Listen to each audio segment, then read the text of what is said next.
Stop scrolling, because the internet just did that thing again. Kenya Moore has finally spoken. Marc Daly's name is suddenly trending for all the wrong reasons, and fans are asking one explosive question: was this marriage ever real? Or was it quietly collapsing in plain sight? Because, let's be honest, divorces don't usually come with this level of silence, this many missing clues, and this much online side-eye. No messy press conference, no dramatic tell-all, just cryptic comments, solo appearances, unfollow buttons hit a little too hard, and a fandom that noticed everything. So why now? Why is Kenya suddenly opening the door, even just a crack, after years of I'm fine energy? And why does Marc Daly's name spark more questions than answers every time it pops up in comment sections? Some fans say this was a slow emotional shutdown. Others swear there's more beneath the surface: power dynamics, control issues,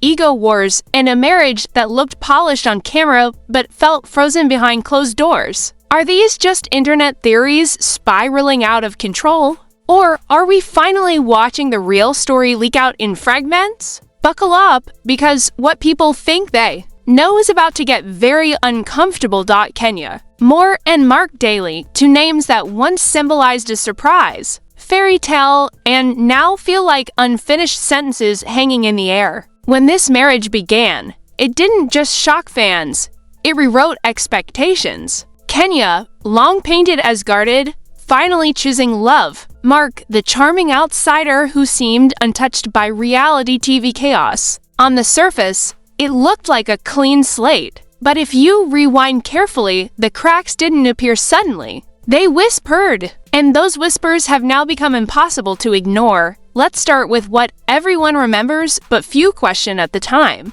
the rushed secrecy of the wedding, the way details were revealed after the fact, the insistence that privacy mattered more than performance. Fans applauded the boundary, but critics raised eyebrows. Because in a world where every milestone is monetized, silence itself can be a statement. And from the very beginning, Marc Daly felt more like a shadow than a partner. Always present, yet somehow absent. Always mentioned, rarely engaged.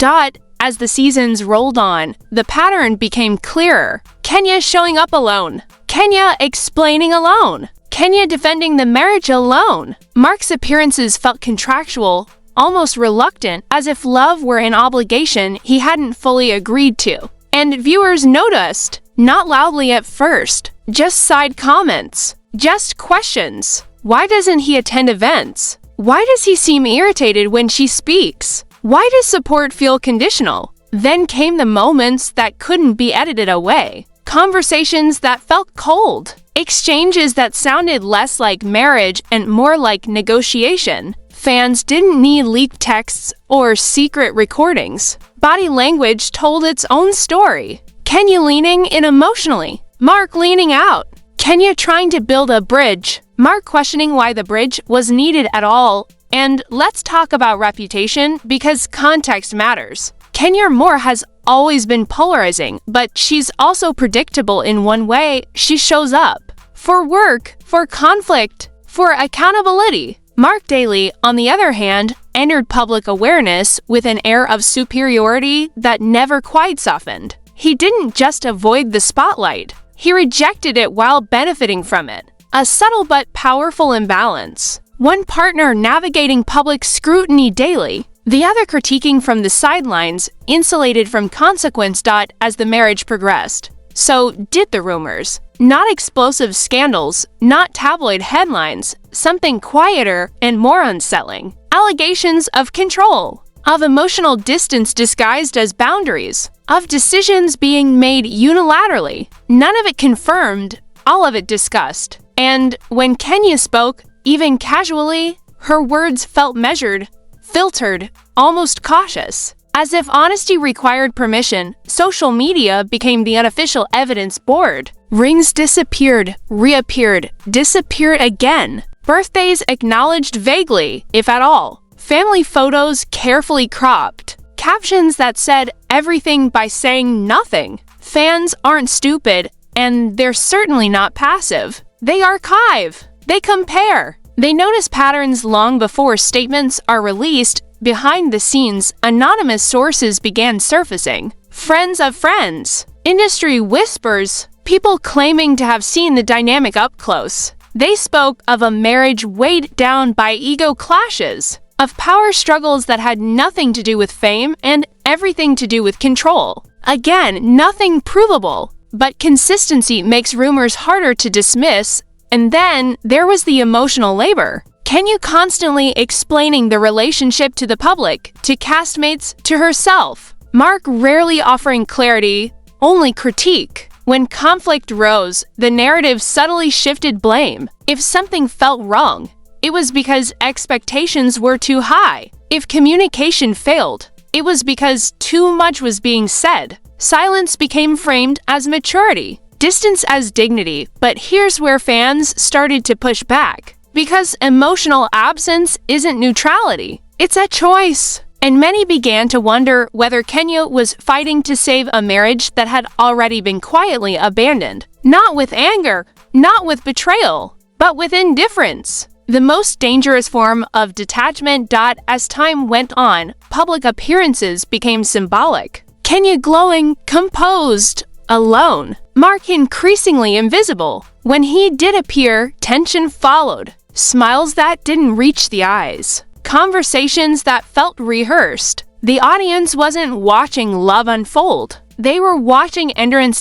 And yet, Kenya kept trying. You could hear it in her voice, see it in her posture. She wasn't playing victim. She was negotiating survival, hoping effort might spark reciprocity, believing patience could soften rigidity. But relationships don't collapse because one person stops loving. They collapse because one person stops participating. By the time separation rumors surfaced, they felt less like breaking news and more like confirmation. The shock wasn't that the marriage was struggling. The shock was that it had lasted this long under such imbalance. Fans didn't ask why did this happen. They asked what took so long. Still, official statements remain restrained. Careful language, mutual respect, focus on co-parenting, the usual script. But between the lines, something else lingered. Relief, not joy, not bitterness, relief. As if saying less finally felt safer than pretending more.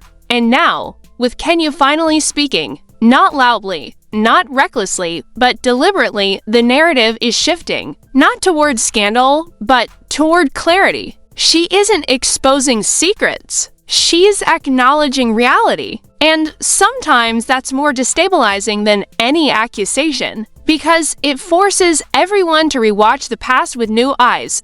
What once looked like privacy now feels like isolation. What seemed like restraint now resembles suppression. And Marc Daly, once positioned as the grounded counterbalance, is increasingly viewed as the silent contributor to a slow emotional erosion. Not a villain, not a hero, just absent when presence mattered most. This isn't the story of a dramatic implosion. It's the story of a long goodbye that nobody wanted to name. A marriage that didn't end in flames, but in fading echoes. And as we move forward, the questions aren't about blame, they're about accountability, emotional truth, and whether silence can ever be mistaken for strength. As this video continues exactly where this moment leaves off, with the whispers turning into theories and the internet deciding. It's time to investigate what really happened behind closed doors without waiting for permission. To ask harder questions. The whispers didn't stay whispers for long. Once the idea took hold that this marriage hadn't just ended but had been slowly drained of oxygen, the internet did what it always does best.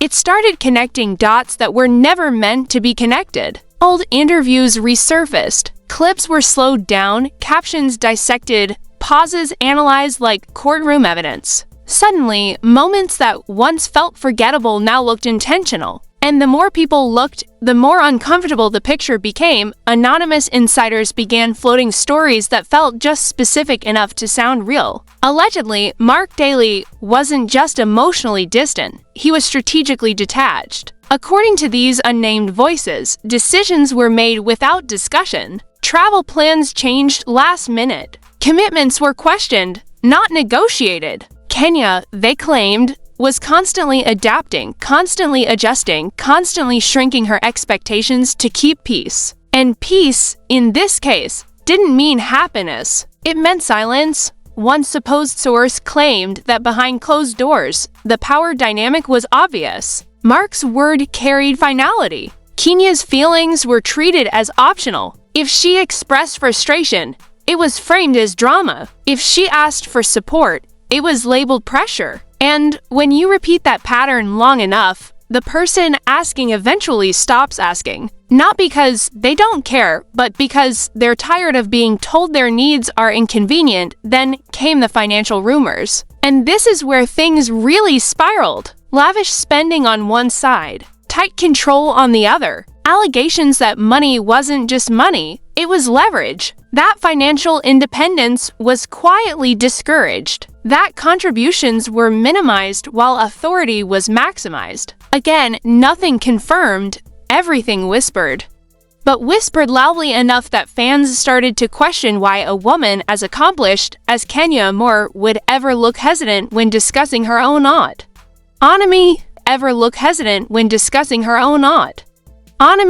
Public reactions poured in. Some fans defended Marc, calling him private, misunderstood, unfairly judged by reality TV standards. Others weren't buying it. They pointed out that privacy doesn't require emotional withdrawal, that boundaries don't excuse indifference, and that being low-key doesn't mean being uninvolved. The comment sections turned into battlegrounds, with people projecting their own experiences onto the marriage. For many, it felt familiar in the worst way. Meanwhile, Kenya's behavior subtly changed. Not overnight, not dramatically, but noticeably. She spoke with more care, laughed with more restraint. When asked about her relationship, she redirected with practiced ease. And when she didn't redirect, she chose words that sounded diplomatic but landed heavy. Phrases like, "I've learned a lot and I'm focusing on peace" became frequent. In celebrity language,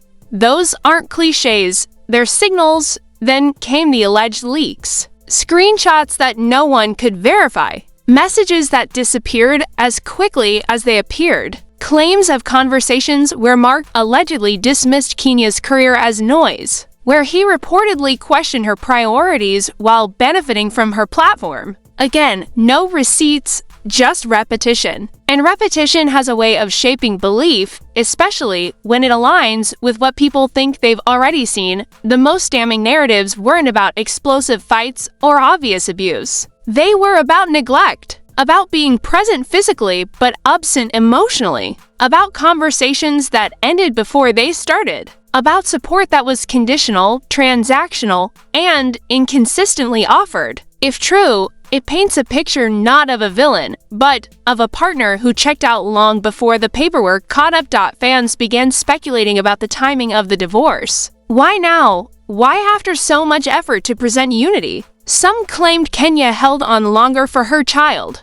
Others suggested she was waiting for the right moment to speak without being dismissed as emotional or reactionary. And then there were those who believed something specific happened, a final conversation, a last refusal, a breaking point that didn't explode but quietly settled in. Public backlash intensified, especially toward Marc, not because of a single accusation, but because of cumulative perception. Silence, once seen as dignified, began to look evasive. Absence, once excused, started to feel deliberate. And when he didn't counter the narratives filled the space for him. In the court of public opinion, silence isn't neutral. It's interpretive. Speculation even reached legal territory. People began asking whether custody negotiations were tense, whether financial arrangements were contested, whether Kenya's careful wording was strategic, guided by lawyers rather than emotion. Theories suggested non-disclosure agreements, mediation clauses, and pressure to keep things amicable on paper while resentment simmered underneath. Again, hypothetical, but believable enough to fuel hours of commentary. And then Kenya finally spoke. Not in a tell-all, not in an expose, but in a way that felt intentional, calm, controlled, honest without being reckless. She didn't accuse. She didn't dramatize. She simply acknowledged distance, effort, imbalance. And for many fans, that was more powerful than any allegation, because it confirmed what they had already suspected without feeding the spectacle. The reaction was immediate. Support flooded in. People praised her restraint, her strength, her composure. Others expressed anger on her behalf, furious that she had been made to carry emotional weight alone for so long. And a smaller group questioned why it took this long to speak. That question lingered, not as criticism, but as curiosity. What happens in a relationship that makes silence feel safer than truth, or lack thereof, only intensified the conversation? No lengthy statement, no clarification, just distance. And distance, by now, had become his signature. Whether intentional or not, it reinforced the narrative that he was never fully invested in repairing what was breaking. That when things became uncomfortable, withdrawal was the preferred solution. At this point, the story was no longer just about a divorce. It was about emotional accountability, about how power can exist quietly in relationships without obvious cruelty, about how one partner can slowly disappear while still occupying space, and about how women are often praised for endurance while men are excused for absence.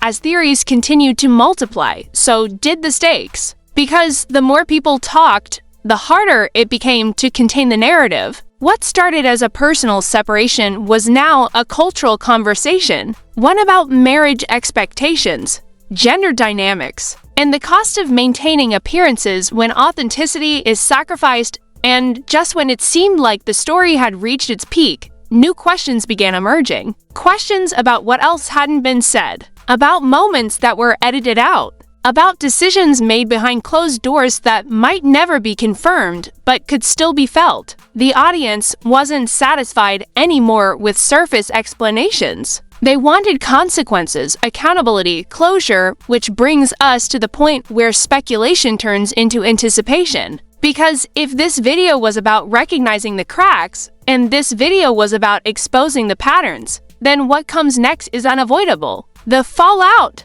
the potential consequences, the questions no one wants to ask, but everyone is waiting to hear answered as this story moves forward without pause, without reset, and without the luxury of pretending that silence ever meant everything was fine.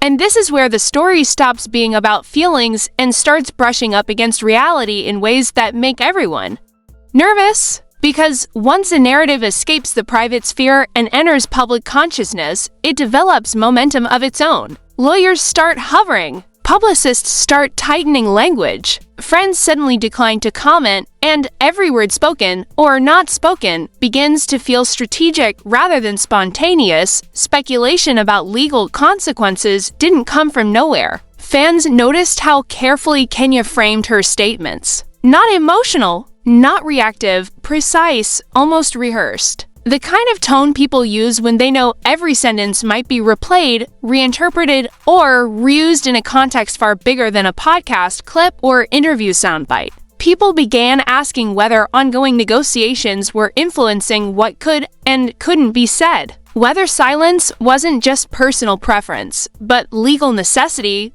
Theories multiplied. Some suggested custody discussions were delicate, requiring restraint above all else.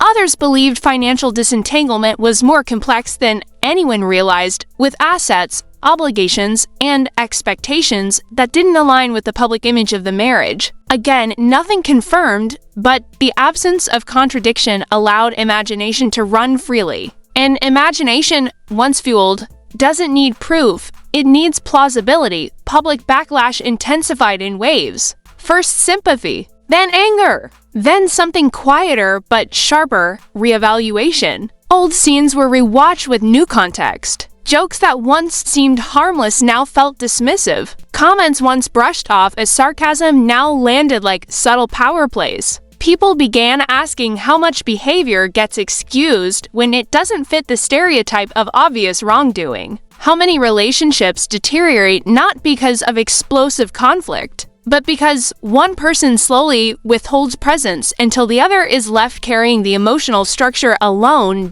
Marc Daly's continued distance became its own controversy. In a media environment that rewards transparency, choosing silence reads as resistance. Supporters argued he owed the public nothing. Critics countered that when you benefit from public association, you inherit public scrutiny. The lack of clarification wasn't neutral anymore. It was narrative fuel. Every day without response added weight to the version of events forming without him. Industry insiders, or at least people claiming to be, hinted that reputational fallout was already happening. Invitations drying up, partnerships becoming cautious. Not because of proven misconduct, but because controversy, even speculative, makes brands nervous. No one wants to be caught on the wrong side of a story that hasn't finished unfolding. And so distance became contagious. Quiet recalibration replaced overt judgment. Kenya, meanwhile, appeared to be reclaiming something subtle but powerful: authorship of her own narrative. Not by oversharing, but by refusing to minimize. She spoke about exhaustion without apology, about effort without self-blame, about learning without bitterness. And that, for many viewers, was revolutionary in its restraint. It challenged the expectation that women must either stay silent or burn everything down to be believed. Some fans began calling for accountability, not legal, but emotional. They wanted acknowledgement that absence can harm just as deeply as aggression. That disengagement is not neutrality. That control doesn't always look loud. These weren't accusations aimed at a courtroom. They were demands aimed at culture, at the way relationships are evaluated and excused when discomfort is mistaken for privacy. Others pushed back hard. They warned against projection, against turning personal pain into public condemnation, against mistaking speculation for truth. And they weren't wrong to raise those concerns. Because the danger of narratives like this isn't just misinformation, it's certainty without evidence. The line between interpretation and invention is thin, and once crossed, it's difficult to walk back. Still, the conversation refused to die. Because at its core, this wasn't just about Kenya Moore and Marc Daly, it was about something larger. About how many relationships look intact from the outside while eroding quietly within. About how often strength is demanded instead of support. About how silence is praised until it becomes suffocating. Hypothetical consequences loomed large in online discussions. Would there be a tell-all someday? A memoir chapter? A carefully worded interview years from now when legal ties were fully severed? Or would this story end not with revelation, but with acceptance and understanding that not every truth becomes public and not every ending needs spectacle? Some speculated about mediation outcomes, about co-parenting arrangements built on professionalism rather than warmth. Others imagined future moments when subtle comments might confirm what was once denied. The audience began waiting, not for scandal, but for confirmation, some small acknowledgement that what they sensed wasn't imagined. And perhaps the most uncomfortable realization for many was this: there may be no villain reveal, no dramatic downfall, no shocking confession, just two people who wanted different things, communicated poorly, and allowed distance to become normal. And yet, even that understated ending carries weight, because it challenges the myth that harm must be allowed to be real. As the dust continues to settle, the story remains unresolved in the way most real stories are. No final verdict, no universal agreement, just fragments of perspective stitched together by observation and interpretation. Kenya's voice, calm but firm. Marc's silence, persistent but unexplained. And an audience left to decide what absence means when it stretches on long enough to become defining. What's certain is that this marriage, whatever it once was, became a mirror for countless viewers examining their own relationships, seeing where effort was uneven, where silence replaced dialogue, where endurance was mistaken for love. And that reflection may be the most lasting consequence of all, because when a public figure speaks softly about private pain, it invites others to listen more closely to their own. And when a story ends not with explosion, but with erosion, it forces a harder question. How many endings happen long before anyone admits they've begun? So now, the question isn't just what really happened between Kenya Moore and Marc Daly. The real question is why stories like this feel so familiar. Was this just another celebrity divorce wrapped in internet speculation, or did we all recognize something uncomfortably real hiding beneath the headlines? Because sometimes the loudest damage doesn't come from scandal. It comes from silence. If a marriage can look intact while emotionally collapsing behind closed doors, how many other stories are we watching without seeing the full picture? And if absence can be mistaken for privacy, how often do we excuse behavior simply because it isn't explosive? Think about it, sit with it, and then tell me, where do you draw the line between boundaries and disengagement? Drop your thoughts in the comments, because this conversation doesn't end when the video does. If you believe there's more beneath the surface, say it. If you think the internet went too far, say that too. Debate it, challenge it, own your perspective. And if you want more deep dives, more uncomfortable questions, and more stories the headlines hint at but never fully explain, make sure you like this video, subscribe to the channel, and turn on notifications, because the next truth everyone's whispering about might already be unfolding right in front of us.